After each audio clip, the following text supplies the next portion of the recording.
This dude, this 6'5" guy, I just remember him just kicking in the side door with his foot. He just like collapsed it in. Here's the funniest part too. This is the part that I fucking forgot. I didn't do this, but the main dude that tried to come in with this crew and crash the party, they knocked it.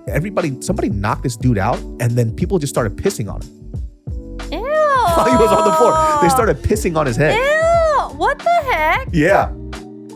I forgot about that part. Did the guy knocked out? He was knocked the fuck out. In Go ahead. 5, 4, 3, 2, 1. Genius Brain 도전! 네, 안녕하세요. 저 이제 새로운 MC 마리엘 송이라고 합니다. 반갑습니다. 우! 네, 안녕하세요. 데이비드 씨. Hello, everybody. So my name is David So. I am a number one. It's a podcast host in all of the United States of America. Everybody else die, preach. Okay, that's the end. I quit. Okay, well, hello, everybody. Hello. Salutations. It is a brand new year of Genius Brain. As of right now, we are going once a week, Sundays at 12 p.m. And we're back to podcasting. Oh no, people are going to be so sad. Yeah, you know, it was kind of a hard move, but I mean, who knows? We might get two again depending on this deal that happens. But the hard part about it is like, you know, doing podcasts, past 3.5 years, twice a week, and then still trying to do other projects and businesses has just been so hard. Like it's hard to like split up my time properly. So you kind of just become shitty at everything that you're doing. And there's more things I want to do with this podcast. If I do it once a week, I can make that individual podcast a lot better. Like a lot of people don't understand that there is no producer. I have no crew.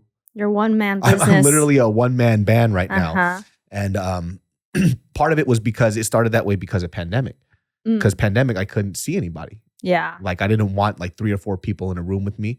And now that the Omicron variant is out, everybody's getting that shit. I literally can count past my 10 fingers how many people caught the Omicron variant. How are they feeling with the symptoms? Everybody, the worst that I've heard so far is a fever in the first day and then it went away. Oh. So this variant, seemingly, I am no scientist, but it seems like it's not as severe as the variant that I got, the COVID-19 variant. That one wrecked my ass. Like, yeah, you lost your taste bud. Lost my taste, lost my smell. I had brain fog. I had lower back pain, joint pain, a fever for 3 days. It was pretty fucking terrible. So, yeah. Was it hard to breathe? No, I was breathing perfectly fine. Okay. I didn't really have a stuffy nose or anything, but the brain fog was messing me up the most. Like not being able to think was so fucking hard, especially because when you're a podcaster, you have to be really quick on your feet. And I was having so much fucking trouble. How long did that last? Brain fog lasted like 4 or 5 months for me. It was a long time. Oh, wow. It was a long, long time. And I just remember it just felt like I was in a haze every day. And I started taking like a bunch of different supplements to see. I don't know. It could have just been time that it went away. Sure. But I had absolutely no idea. So now that you're doing only once a week podcasts, what can the community look forward to in 2022? Well, it's not project-based. It's more personal-based stuff. Like one of the things that I really have to get done this year because I never actually, I mean, I know for a lot of people who have been watching, so at the peak, and I think I actually weighed more than this before, but I used to have this thing called MyFitnessPal, right? And MyFitnessPal, before my account, for some reason I had this old account when I started doing something called Funny Fat Fit, where it logged in my original weight to like how big I got. For some reason, I can't access that account anymore. I tried getting into it, logging in, I hit it, but all that information is gone. But I remember in that account, it said the highest I was like 280, but that wasn't the fattest that I got because I actually gained weight past that. So in that account, I think I was probably close to like maybe even closer to 290 pounds. But I had no idea, right? Like I didn't know this was happening. Well, in that span of time, I wanted to lose X amount of weight and I exceeded it. I think when I was losing weight, I only wanted to lose like 30 pounds. And then from the 30 pounds, from I was like whatever, 280, 290, I was like 250. I was like, cool. And then from 250, when I went down to like 220, I was like, okay, that was cool. Then I went to 200. Yeah. And 200 was like where I felt the most fit. I think anything past that is possible, but I was so active. I was kickboxing all the time. Yeah, you were. You That's know. when you met Nick, right? Yeah. So when I met Nick, I already lost like 30 pounds. So When you were with Nick, you were still on the bigger side, but you wasn't had as big. Yeah, you weren't as big. I lost 30 pounds, so I was still 250 pounds. So that's 30 pounds heavier than I am now. What you're right now? I'm 220. Is it okay? 220. Yeah. So over pandemic, I gained 20 pounds. Probably more close to 15 because it's like 205. So what are you? Do you have like a goal weight that I you're want to trying to get down to 195. Really? That is the ultimate goal weight For the year? for the year. So for the whole year. So Of however long 2022. of 2022. Like I need to get this thing done. Like because I haven't ticked it off the box yet. So it needs to be checked. So once you hit 195 though, like what happens after that? I don't know. Just maintain. I could float from 195 to like 210 and I think I'll be fine. 220 is a little heavier for me. And so it's not really like a physical look thing. It's just my joints hurt. Like everything. When you gain weight, if you guys don't know this, for anybody who's been big their whole life, right?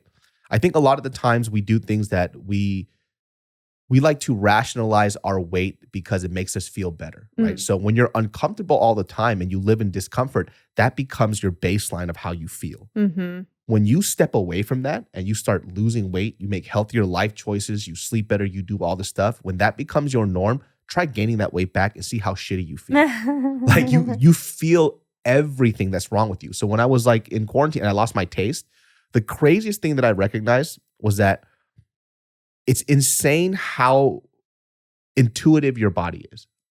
Because I didn't have taste, I could feel how different foods were affecting me. So because when food tastes so good, whatever that receptor is, whatever the endorphin, that rush you get from eating good food isn't there anymore, and you don't have taste, you're only left with how the food makes you feel. So even though I lost my taste, everybody bought me snacks. You know, they left it at the door so I could eat it or whatever. And I was like, you know what? I just want to eat these cookies because it's a familiar texture and maybe I might be able to taste something. But I would eat those cookies and I would feel like shit. But if I ate celery, salad, these juices, and because I couldn't taste them either way, I felt better eating that stuff. So when that endorphin rush you get from eating good food isn't there, you're only left with how the food makes you feel. Whoa. Remember when I got out of quarantine, I lost like 10 pounds. Like my skin looked great too. That was the crazy thing. Oh, your skin. When I got out of quarantine, my skin was so clear. Why was that? I think it's just because of the food I was eating. I was drinking a shit ton of water. I was eating yogurt, vegetables, fruits, lean proteins, and a lot of soup. And then when I came out, my skin was K-pop status. I was BTSing my skin. Is that why you posted the Oppa Sarangin I was photo after that? because my skin was never gonna be like that ever again. Oh my gosh. Yeah, but so it's pretty damn insane. You went to Canada recently. How was that? Oh my God, I loved it. Thank you, Jared, so much for making me have an amazing trip. Can I just say how much of a baby this girl is? I'm such a So baby. before she was about to leave to Canada, right? And you know, I did warn her about a lot of these travel restrictions because Canada is super strict about traveling. Yeah. This girl, she found out that she might not be able to go because, you know, borders were closing up. They became really strict because of COVID. And people in Canada take COVID very, very seriously. I get a phone call. You know what she says? She goes, I'm over here. I'm going to be stuck in this prison for the rest of my life. I This was house done. that we have in a very, very affluent area in Los Angeles, she called it a fucking prison. It was, okay, I didn't call the house a prison. I called my room a prison. Oh, your room? Only because. I'm going to insert a video clip of what your room looks like. No, I love my room. My room is great. But when you have to work all day and cannot get out because of work, it's really hard to appreciate what you have, right? So that is why Prison. I had to. It's not the look of it. It's the physical presence of it. Yeah, but you could walk out of your room and then go right outside. Exactly, which is why I have about 800 steps a day. Because that's what I do. I'm like, I need some vitamin C. So I'll go out, do some laundry, get some vitamin D, You know and then what come we back. call this in Korean? Obajangi. Like where they just everything is so hyper exaggerated. And well, that's exact reason why I had to leave, because I didn't have this like mental break, just like refresh myself. And I really needed that. And that's why I was even willing to go to Toronto, where it said that it was going to be raining, snowing, like things are closing down. And I was like, F it, I'm going to take my chance because I'm about to go crazy. So I did. And I'm so glad I did because I feel so rejuvenated by it. Jenna, my friend who I met in Taiwan through Dragon Boat, she was there and she like totally took care of me. It was the great hospitality. I got to try 3 different coffee shops every day, walking about 20 to 30K steps. And it was like a ghost town there. She was so many videos. And that was the best part is that it was almost very empty. When Jenna and I were walking around, she'd be like, we never come here because it's so crowded, but there's like maybe 20 people at most. It was so quiet, which I also very loved. Yes, about 90% of the stores were closed because Christmas Eve, Christmas Day, and then day after Christmas is Boxing Day. The hell is that? It's where, I don't know, it's like their sale day, I guess. Okay. But Christmas Day, everything's closed. Boxing Day, it was a little bit more packed. Like the malls were packed. They had lines everywhere, but we didn't want to go indoors, so it was all outdoors. But a lot of the times, even after Christmas Day and during the week between Christmas and New Year's, a lot of stores close because they want to have a holiday. But that said, we were in downtown Toronto, so we had a lot of access to like other places. So my goal, I told her, I was like, I just need to walk and have some coffee and maybe a little bit of bread or something. That's all I need. And it was fabulous. So you just wanted prison food? This was it. I just need bread and water and I'll be fine. Okay, I needed some fruit too. I told her, I was like, we need to go to some veggie restaurant. So we went to a place called Fresh, which is so freaking good.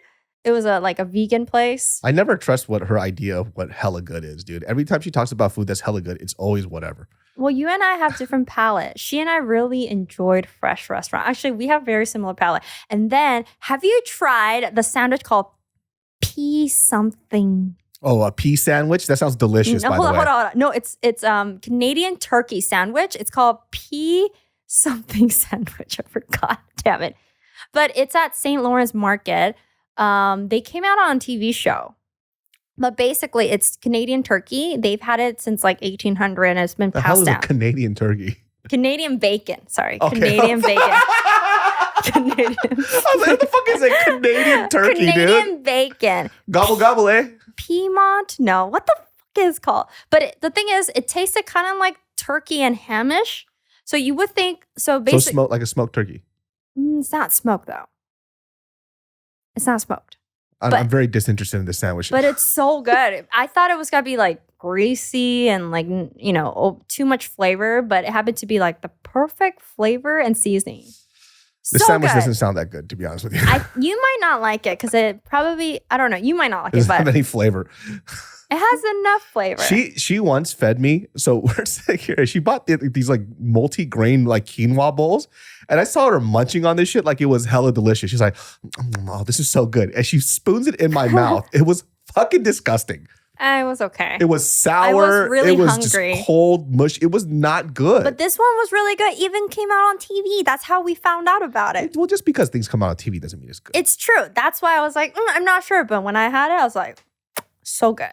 Anyway, so I had that. I had like so many different coffees. It was so delicious. What else did I have? And also her friends treated me out. Oh, apparently Canada in Toronto has the best dim sum because those chefs who were in Hong Kong apparently flew over to Toronto. And so they're known for like to have like the most delicious dim sum. So I've never really had dim sum at a place where I'm like, whoa, this is the best ever. I know that like usually when they're good, they're all good. Yeah. Yeah, because they're serving basically it was definitely good. Yeah. Like I don't eat dim sum that often, so I wouldn't know like exactly what's defined good, but this was really delicious. So yeah. You just basically did the same shit you could have done here. She went to go eat dim sum. She had coffee. Legit, it's the same food I would have here, but the difference is that I was walking 30K. I cannot do that here. Yes, you can. You choose not to. No, it's a different ambience. See, oh my God, I told Janet how David wouldn't understand this because walking. I knew it. Because when you're walking, when there's a lot of things to see, like your walk becomes so much more fun. But then if there's nothing but like just cars passing by, there's nothing fun to look at. The walk seems like infinity. There's plenty of places like that here. You just don't go out. That's the funny thing about people. Take me there. Here's the funny thing about people who live in LA. Like people who live in this city, they tend to sometimes they get jaded about things when they never walk outside the front of their door. Like it's not just you. Take me there. It's just so crazy out here. Like, what do you mean? I walk every day.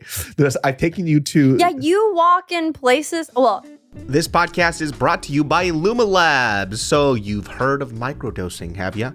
But if you haven't, there's info all over the internet. Well, microdose gummies have microdoses of THC, and they just released 6 flavors of higher THC gummies based on sativa, indica, and hybrid strains. And guess what? Because it's hemp-derived THC, they're available nationwide. Listen, you deal with sleep problems or anxiety, this just might be the thing for you. You're going to get a dope mood lift without getting the THC high, which I do not like. There's a reason microdosing is getting so popular for health and wellness. If you want to learn more about microdosing THC, just do a quick search online or go to microdosegummies.com and get them delivered to your door for free shipping and 30% off your first order. Use code BRAIN. Links can be found in the show description, but again, that's microdosegummies.com and code BRAIN. Granted, that one walking spot with Khalif, that place is really cool. But like you can walk anywhere and be fine. Not anywhere. Like I'm not going to be walking around K-Town, Little Tokyo. Oh no, I mean I find places with good scenery. Yes. Yeah, and usually they're like nature scenery and that's great.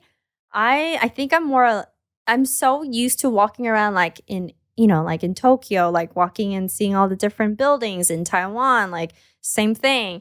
And it was the exact same environment in Toronto. It just happened to be downtown Toronto, that's why.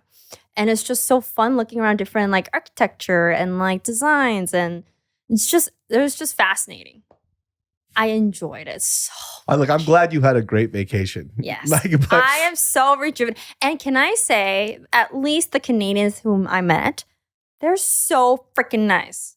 See, that's the funny thing too. Everybody in LA does this. And I don't understand what the fuck people are talking about. Don't generalize the LA No, folks. everybody does this in Los Angeles. Every time people leave, because I'm not from Los Angeles, by the way. I'm Sacramento all the way. 916, homie, what's good, cut? But yeah, right. So I'm not from Los Angeles, right? But people who's like either they lived here or they lived here for an extended period of time, they go somewhere else and they go, oh, people are so much nicer. But in my mind, I'm like, where the fuck do you go? Like Sacramento folks are nice too. Like who the fuck are you talking to? The neighborhood, we're the nicest people ever. Yeah. We walk by, good morning, hi. The guy Armin, the old man, he always greets me all the time. I don't know who Armin is. See, because you don't go out. And so these people, they say hi. Oh, you mean here? Yeah. They say hi. They say good morning. They're super sweet. They wave. So it's like perspective. It's like we choose not to see, because you're also out and about and you're exploring. If you're not doing the same here, this is a false comparison. People are also very nice in the city. It just depends on where you're from. I'm not saying they're mean. I didn't say that. I didn't say that they're mean. It's just the Canadians whom I met are very nice. And I think they're also very nice here too. And like I said, this is from somebody who's not from the city. Like I think people are very nice. I'm pretty sure if you go to a shitty place in Canada, there's going to be some rude ass people. Okay. Let's be clear. I didn't say people are rude here. I did not say that. Oh, I'm not saying, but I'm saying, but it sounds like everybody does that comparison thing. It's like, I think we don't judge where we're at in the correct lens, because the weird thing is when people come to Los Angeles, they explore this place because it's new. If somebody who lives here explored Los Angeles as if it was new and they tried new things, it would be just as fun. I'm sure. There's a reason why everybody comes to the city, because there's always something to do here, right? Yeah. So it's like, it's like if you probably have the time of your life here too, if you would explore the city. I mean, look, I don't know what's going on. I don't know what's going on here, but I didn't say that I don't like it here. I didn't say that either. Here's the thing. I came back home and I said, man, do I love my home. So It's 'cause you therefore, love the- I do like it here. I just, like I said, I'm I telling need a break. I'm telling you from my experience with you, you don't explore this city at all. Well, maybe it's because this is your city. Yeah. You know what I mean? Because I'm not from here. Mhm. So when I see stuff here in Los Angeles, there's always something to do. There's Mhm. always something fun going on. There's other places. There's new restaurants. There's just so many things. Yeah. When you're here, though, your energy here versus when you go somewhere else is two different things. Of course, because there is just pure fun. Like, it's vacation. I don't need to worry about anything. I don't need to do errands, be an adult. I could just live.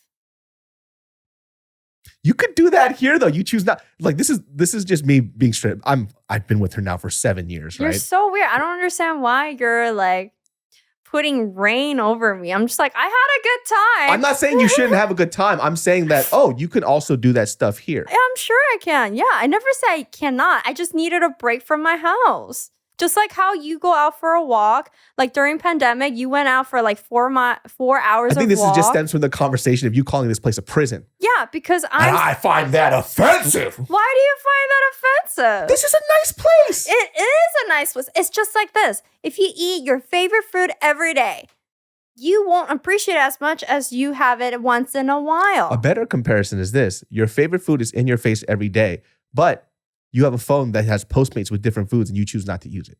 That's how I view it. Huh? So your My eyes twitched. so your room Uh-huh. is your favorite food, Okay. right? But then right outside your room, there's pizza, pasta, everything else. You just don't look at it. Mhm. And you're just focused on the fact that you have to eat this every day, even though it's really good, Mhm. is what I'm saying. Mm. That's my comparison, right? Okay. I'm not saying it's just you. I just hear so many people do that. For some reason, like people in the city, like they go, I need to get away from the city. It's like, like downtown Los Angeles is like this big. There's so many other parts of the city to explore. Yeah. I think it's just that Yeah, perspective. I think that's the part is that if you want to explore, I don't like driving. So that involves driving. I want to just walk. I could walk here, but there's not much to explore when you're walking. You're just exploring to see different houses, different mountains, different front yard, but not really like architecture-wise. It's just not as like different and vibrant. You know what I mean? I could drive down to like maybe K-Town or Art District, but there's driving involved, and it's a very intense driving. Anybody who knows, who drive through downtown LA, it is insane. But yes, that said, I needed a little break so I could come back and appreciate things more, which I do. Like, for example, I wonder if you I'm could wearing only just one kind layer of do shirt. that thing in your head where you click and you try to explore Los Angeles as if you don't live here. I could probably Because right now, do you that. everything you talk about the city when you do things, everything's a chore. And I know this because It's a going chore. outside, it's a chore. Like going outside is a chore. Like even like you know what I'm saying? Like you've lost that thing about you where you can your explorative behavior in the city has disappeared now. Mm. And you haven't experienced a lot what this city just has to offer, right? Because there's a reason why people come here. It's because it's fun. There's a reason why people literally travel across this country to come here and have fun. So it's like when I hear people who live here, they're jaded about stuff when they haven't even heard or have been to the things. That's why like when people come here and they kind of show me around the city because they have this like itinerary list that I never even knew about. Yeah, it's like when you're at the beach, living at the beach or close to the beach, you rarely go to the beach because it's just right there. Not me, dude. If I'm next to the beach, your boy going to the beach, baby. Yeah, so All the when I time. used to live in Culver City near the beach, I would always take my bike to Marina Del Rey and bike around there because I loved the scenery of it. So I do explore, and then I would kind of just get lost in my way, but like there's just so much to explore over there that it was fine. I think it's just our certain area here, which I still love. Well, yeah, I think it's because we're also in a very like suburban area. So our suburban area doesn't really have like too many close coffee shops or whatever. If we want to go to a nice coffee shop, we have to kind of go a little bit of ways. Yeah. So it's not as accessible as certain other parts. Yeah. Because when you were in Culver City, everything was just a bike ride away. It was so fun. And it was not only bikes away, but there was just so much to explore. There's just a different thing about it. Yeah. I don't know.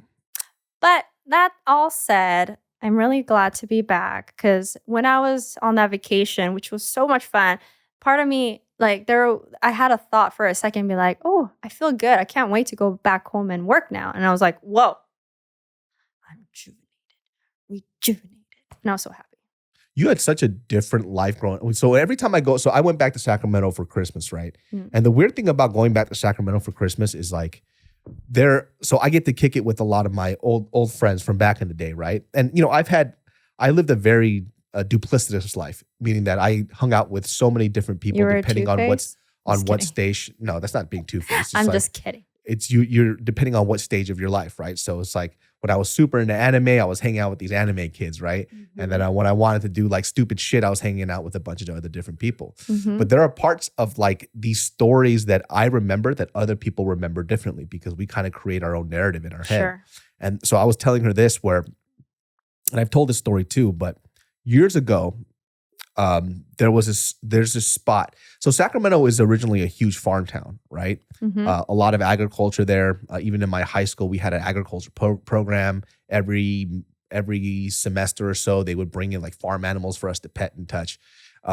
But so there would be like homes like on this strip in this area in Sacramento where it's just all fields. And there's a lot of like new development homes there now. But before, it would just be somebody in this huge area with just like a shack. Well, those shacks, people would either throw raves, they would throw huge house parties or whatever, right?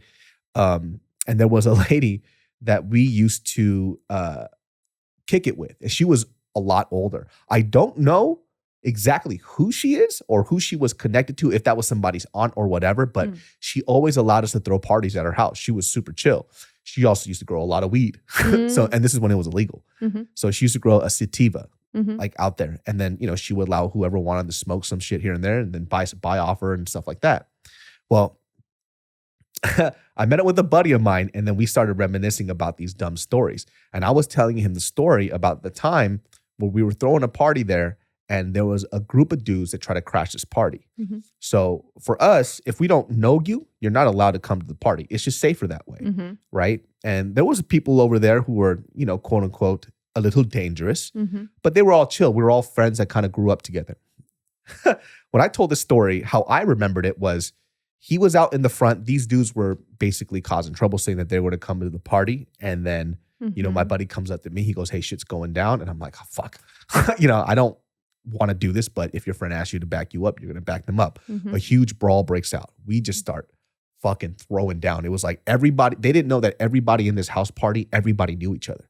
So it wasn't like 3 or 4 people are going to fight these other 4 or 5 people or whatever. It was the whole house was going to come out and fuck these dudes up. And that's exactly what happened. It was literally a huge brawl. What I completely forgot, and this is what he told me, he goes, "Hey, remember when you fucking started smashing that dude's car up like it was a Street Fighter game?" And I paused and I was like, that's right. I actually forgot about that part of the story.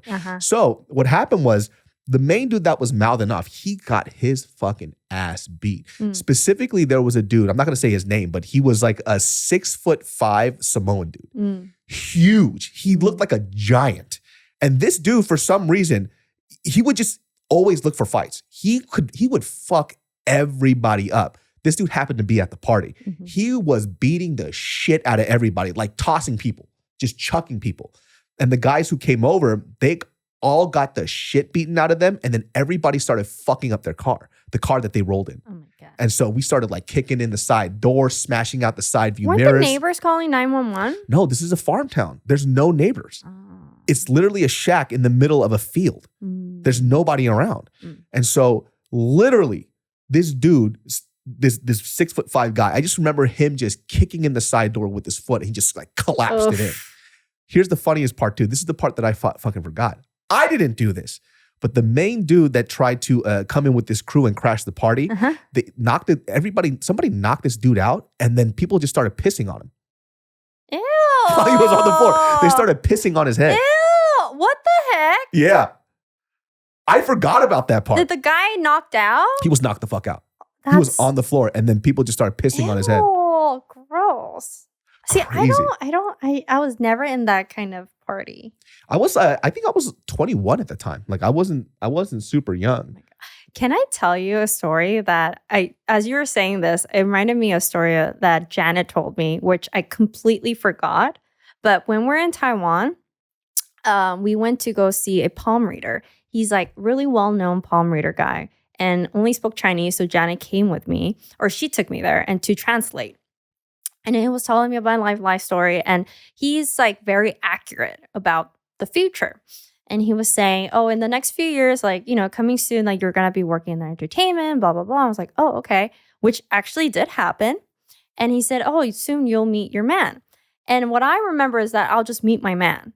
But then Janet, when we met this time, she said, do you remember how accurate that guy was? I was like, what are you talking about? He's like, he said, you'll meet a big guy who's really funny. That's so general, though. But I said, what, really? Because we were asking, so how is this guy? I was like, is he good looking? Blah, blah, blah. And he said, well, he's going to be very funny. And so he basically said I was ugly. Fuck this guy. What's his name? I don't know. What's this fortune teller's name? Oh, fuck this fool up. Is he going to be good looking? Well, he's funny. This is the most offensive thing. We're ending the podcast right now. What did you fuck? You're going to continue. Excuse me? I think you're good looking, okay? No, but when you were 300 pounds, the way he I dodged, thought you were very cute. The way he dodged that question is hilarious, though. Is he good looking? He's funny. No, he straight up said no. He didn't dodge it. I was trying to be nice. But if you want to know the accuracy, he said no. But he was wrong. I guess he's not very accurate. He said he's pretty big, like tall, and he is going to be a very funny guy. Like he will make you laugh. And I don't recall that part. And Jenna said, I recall that because I had to translate it for you. And I was like, oh. So, yeah. Where's he at? But he also said you were going to get married at 26. 27, which didn't happen, He was wrong.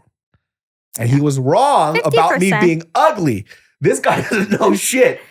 What's his address? I'm beating his ass. Hey, do you care so much if I think that you're cute? I don't care. This guy called me ugly. All right. I don't, this fucking fortune teller. Oh, yeah. So what does he look like? Oh, a goblin, a clown, a clown. He might smell a little funny. He's from Sacramento. Ew, smell funny. You smell great. I always smell good. I know you do. I always smell good. If you smell bad, I'd be like, sorry. No, I can't. I can't smell bad. Big people can't smell bad. That's the general rule of thumb. I'm glad. Please say it out loud out there. Dude, I got to catch up on so many people. You know what the sad thing is when you hear these stories about people that, in my eyes, were very promising, right? It kind of just goes to show, too, it's like you could have all the talent in the world, but if you don't have the right people around you and discipline, it doesn't fucking matter. Some of the most gifted human beings that I grew up with, right? And in high school, they had very magnetic personalities. Everybody wanted to be friends with them. Super funny, very talented, very likable, sociable. Girls liked them. Everything was popping. And then met up with a couple of friends, asked how they're doing, all coked out, heroin addicts. The saddest fucking thing. And to be honest with you, I got a little emotional because we all grew up in the same neighborhood. But it's weird how, though we all grew up in the same neighborhood, there's some small little factors in their life that's very different from mine that made them go different ways, right? So one guy was a B-boy. Just a really funny, cool, chill dude, was in the wrestling team. He ended up actually owning his own pool business where he had his own business at the age of 25. Like we were super fucking young. So when we were all struggling, he was a business owner, killing it. Finds out his business is gone. He did some other shit. He's like, he got hooked on heroin or cocaine. I forgot, which I don't even know how the fuck that happened. And his business is gone. He got rid of everything, I think, just to fuel his habit. Oof. Another buddy of mine, and I always say this too, is like, I'm probably, to me, in my personal opinion, one of the least funniest people in my group. Everybody else is 10 times funnier than I am. I was just better at piecing it together and making stand-up out of it or content. Because sometimes when you're a funny person, it doesn't mean that you're a very good performer or a great entertainer. Right. I just, these guys, arguably, every time I see them, I'm crying laughing because that's how funny they are. Sure. One of the guys, we actually started doing stand-up together around the same time, right? This dude is so fucking funny. Like I remember he got discouraged doing stand-up because he had a set that he just completely busted on, and it kind of wrecked his ego, his pride a little bit, because every time we're in a group together, if we tell jokes, he's always having us in tears laughing. And that's how funny his jokes are. But a lot of the times, like, funny people forget, it's like stand-up comedy is a performance thing. It's an entertainment thing. You have to work on this. This shit's a fucking it's a skill that you have to work on. I don't think he really understood that. So he tried to tell these jokes on stage where it was funny to us because we knew who he was. We knew who his wife was at the time, and there's background story to it. But when you tell this joke or this funny little setup, you have to tell this joke to people who don't know who the fuck you are. They don't have the background. They don't know that you're a funny person. You have to prove how funny you are. And he didn't really think about that because he was doing this set. It's a set that he tried to work on because it was a joke that he told us about how the first time he tried anal with his wife. And it was literally the funniest fucking story I've ever heard in my life. But he didn't know how to translate it on stage. But having said that, this guy was super fucking talented. He was just dope at everything that he did. Come to find out, trying to find out where he was, a friend of mine lent him a few $1,000s to help, get him back on his feet. Obviously never paid it back. Was hooked up on like heroin. How do people get hooked up on heroin? Because that's like so much money. I don't know. Like, what's heroin? It's like an opioid, right? So, I mean, maybe they were really depressed. People love that feeling. I personally hate it. So you tried it? No, like when I was in the hospital with you, you saw me on the IV drip where I had an opioid inside me. And it had me all spaced. I fucking hated that feeling. I hate it. I hate it with everything that I have. That's why I don't like being high either. Because I don't like that feeling of just being loose. They're like, well, just let yourself go. I actually hate that feeling. You're so in control, David. Loosen up. I can be loosened up, but I don't need drugs to do that, though. I could just be in the ocean and float for 4 hours and not think of anything. True. I can't do that. Like yesterday, I walked 5 miles. My mind just went blank, and I just kept walking in circles. So I don't need stuff to be disconnected and then kind of relax. I can do that on my own. The problem is that I want to do it when I choose to, and I want to snap out of it when I want to snap out of it. Sure. When I'm high, it doesn't have. It's just, oh my God. When is this gonna end? Please stop now. I don't like it. But it's sad. Like I went back and finding out these dudes just didn't turn out the way that I expected them to or just like any of us thought. Yeah. And it kind of goes to show with the idea of talent doesn't mean shit without action. And it really depends on the people that you grew up around. So a lot of the friends who we hung out with that kind of did better than these people, better in the terms of like our careers and our life choices, right? We all left.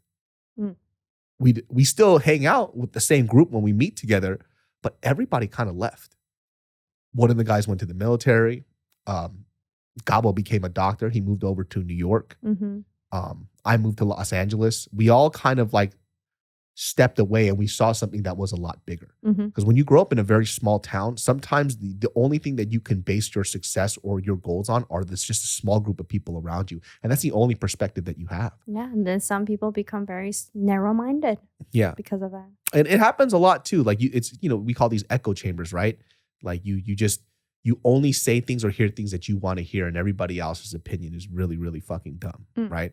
And just having that conversation constantly is like we've seen it multiple times, right? Like I've seen it so often, especially like around certain people that she knows. Like I have trouble being around them because they are the exact example of people who ask questions not to know what the answer is. They ask questions expecting you to say something that they already believe in, and that is one of the most fucking annoying things that anybody can do. So they'll like, I'll just throw out a random example. It'll be like, what is this couch made out of? Right? And then you'll say, it's 100% leather. And they go, I don't think that it's leather. It's like, I got it from this place. This person made it, blah, blah, blah. They're like, well, who's the person? It's like the person is from, I don't know, from this place. And they make the leather hand stitched. Oh, when did you meet him? It's like, okay, what the fuck do you want now? No, it's not leather. It's like, are you interested in this leather? No. Are you interested in the couch? Are you gonna get a couch soon? No. Then why are you asking me all these questions? Who cares? Yeah, those people are the hardest people to be around. Yeah. Because like I said, they never ask questions because they're curious. They ask questions because they already have an answer in their head that they want you to confirm. So when you go back and have reunion then, how do you have, because everyone is different. It's so different that some people, you could still communicate, but the others, such as example, you could have only limited conversation. So when you guys come back together, how do you guys still all mingle and keep in touch? Well, I have different groups though. So like there's a certain group of people that don't really get along with this group and the other person doesn't get along with this group. But because I was kind of like a little bit everywhere, I kind of get along with everybody. Mm-hmm. So we don't really cross mingle like that. But these people, just because we have different lifestyle doesn't mean that they don't have anything to offer in these conversations, right? So what I do is vastly different from what my other friends do, right? But that's kind of the exciting thing. It's very, very fun to go ahead and hear what they're doing. And sometimes too, like I don't like it when people go, oh, I'm not doing some exciting shit like you. I didn't ask you what I know what the fuck I do, all right? And in fact, I don't even like talking about the shit that I do. What do you do, right? Because I want to know. I want to learn about, the life that you lived in the past 3 years. But sometimes when they hear about my career, they're like, oh, it's not going to be fun. It's exciting. Well, that's very subjective. Like what have you been up to in the last few years? Like one of the saddest things that I ever heard too, and I was telling her this too on the phone when I found out, there was a kid that, I'm not going to say names, but literally it was all over the news. But, home invasions were really big. I've told a previous story where somebody that I knew is actually still in jail now for not a friend of mine, but somebody that I knew. It's my friend's sibling. Fucking invades a home, goes inside, tries to rob it, sexually assaults the girl that was inside that house. Yeek. Gets caught. He wasn't very smart. In jail now, probably for a very, very long time. Maybe, I mean, he's been in there for quite a few years already, but I think his term is still like another 20 years. It's a very, very long time. And by the way, I'm using the word sexual assault because you know what the actual word is. So there's somebody else that we used to kick it with back in the day. This is not him, but this is this person's sibling. I remember that sibling. Oh my God. Very, very sweet. Right? Super goofy, very nice, whatever. Turns out there was an article about this guy's sibling invaded a home, murdered 2 brothers, and murdered the father that was in the house. And the craziest fucking, from a home invasion. And this house was Did he have a gun? Yes. Shot both the brothers to death and then killed the father too that was in the house. Craziest fucking thing about that shit is that was like literally right around the corner from my house. Like maybe a 2-minute drive. That's how close it was from where I live. Blows my fucking mind. 2-3 minute drive or whatever. It's the most insane thing I've ever heard in my life. And you look at this kid, and I want to figure out what happened along the way that made this person that way. And by the way, too, craziest part about the story is that I believe the person that he killed is actually his friend. Did he know that it was his friend? I'm not sure. I mean, I highly doubt that he didn't know, but if he didn't know and he just invaded his home and killed him and the dude's brother and the father, blows my fucking mind. I don't know. It's like, how do you kill someone? People don't know. Like when I tell these stories about like how I grew up and where I live, it kind of seems like a far-fetched idea, right? But once again, I found a strong group of people that helped mold me to be a better person, right? And also I had really great parents as well. Maybe these people didn't. And I just know for a fact too, I believe in their life, like the parents are very kind of absent because they're also immigrant parents too. They're working every day. So the hand in raising these kids are also a lot more distant than the regular family that you see. Right. So it's like when you see the classic Seventh Heaven family. Yeah. Right. Mom and dad are there. Hey kid, what do you want for breakfast? Oh, I want some cereal, Fruit Loops. Gotcha. It wasn't like that in my house. When I woke up in the morning, my mom had breakfast laid out and they were already at work. When we came home, we had dinner and we had a meal together. But other than that, or I was working at the store with them. So this is like the reality that we have. And as much as I fought with my parents all the time, they had a heavy hand in the way that I was raised. And they also showed me that I was loved. A lot of my friends, even going back and having conversations with them now, they're not sure. We had this thing too where I was like, hey, did your parents ever say I love you to you? He goes, absolutely not. Asian? Asian. It's a common thing in Asian though. Yeah, they go, no, they don't say. I was like, he goes, I don't think I've ever hugged my dad. Very common. Which yeah, is kind of yeah. crazy. Especially if it's a dude. Yeah, because I hug my dad. I still give my mom kisses and I still hug my mom. Yeah, you do. Which is not common. I mean, Asian community where instead of saying I love you, you say, did you eat? You want to eat. Yeah. That's our language saying I love you. Like we care about you. But I mean, especially our parents' generation, it wasn't part of it. So unfortunately, but some people, fortunately, like your family, you guys do it. Like it's hard for my family to say that. It's not common. Yeah, like we didn't grow up saying it though, but there's something that definitely flipped in my parents' mind where they wanted to say I love you. They wanted to reach out because my mom never really said I love you too growing up. Like it just wasn't. But one of the things that she was very, very adamant about was creating a close relationship. Like she said too, like, listen, if you weren't going to call me every Friday, I was going to call you because no matter what, I'm going to be a part of your life. You have no choice. So it took a very long time, but eventually I found the importance of being close to my mom and developing that relationship because before it wasn't like that. Yeah. It was very, very weird and awkward. I would never call her on Fridays, and that's the only thing she would ask. When I went to college, she goes, the only thing you have to do is call me on Friday. Whether it's in the morning or at night, just call me. And I would never, ever do it. And my mom would be so pissed. She would get so fucking mad. I mean, as a normal boy in college, yeah, like calling your mom Friday is not something you would like to do. It's normal. But your mom was persistent about it. And so now you guys still talk. Which is kind of crazy. And you guys have really, really close relationship. Although your mom personality is someone who can talk to anyone, not feel uncomfortable. And she has a great personality. I always wondered too, it's like. Not all parents are like that. Because I remember just talking to my mom and I asked her like what she was going through during the time that I was always getting into fights. And she just said that it was very stressful. She was always scared that, something was going to happen to me. But she also understood I got bullied a lot. So it was like, what do you do here? You know what I mean? Like, what do you fucking do? Like, I was so troublesome. I remember when I was in Korea and I don't know Korean culture. I only know Korean culture from a Korean American perspective. I'm an American that's a Korean kid, right? So I'm definitively Korean American. Well, when I was in Korea, I didn't understand really the hierarchy and importance of age. I didn't get it, right? So when I was in Korea, I remember I got in trouble because we were in a subway and this dude shoulder bump. I'm 14, by the way, but I'm this size. I'm 14 and this like older guy, he's probably in college or whatever, he's walking, he shoulder bumps me.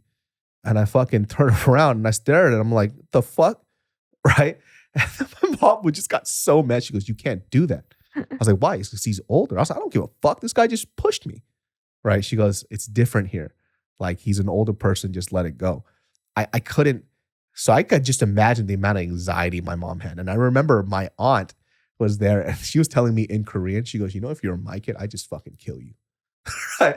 Whoa. Right. And then, me as an American kid, I didn't really take light to that. I just stared at her. I was like, you know what I mean? Like, I'm not your kid. Don't talk to me like that. Just my mom was just so embarrassed. Yeah. Because it's just a cultural difference, Yeah. I remember in Korea too, watching this weird site. We went to go watch Matrix, the first one.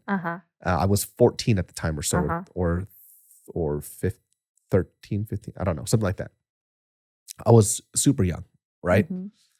13, maybe 13. Yeah. So this guy, maybe your height, and another Korean dude, my height.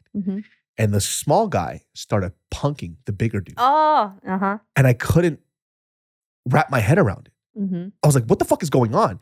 And he was just staring at him like, walking him down. Right. And the bigger guy was just like kind of cowering. And I didn't realize until later on, it was because he was the hyung.